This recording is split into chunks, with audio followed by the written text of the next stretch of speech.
Globally, about 1/4 of all the farmers and workers in Fairtrade are women, and that's much higher when we look at workers. It's about half of all the workers in Fairtrade are women.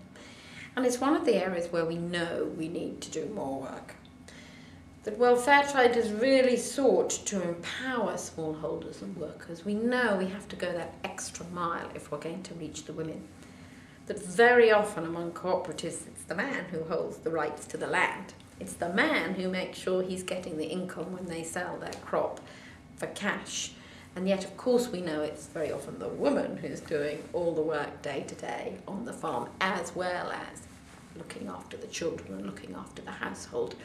So it does mean we need to go extra steps to really empower those women, to reach out to them, to enable them, for example, to come to meetings of the cooperative by holding the meeting at a different time, to set up a special women's committee that gives them a voice and makes sure that, for example, the premium is used to particularly address the situation of women.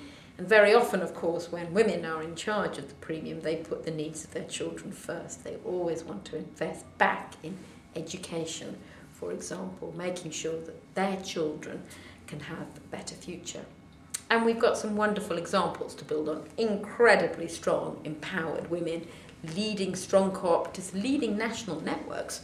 In Nicaragua, for example, there is a network of women coffee producers, and they actually even sell women's coffee.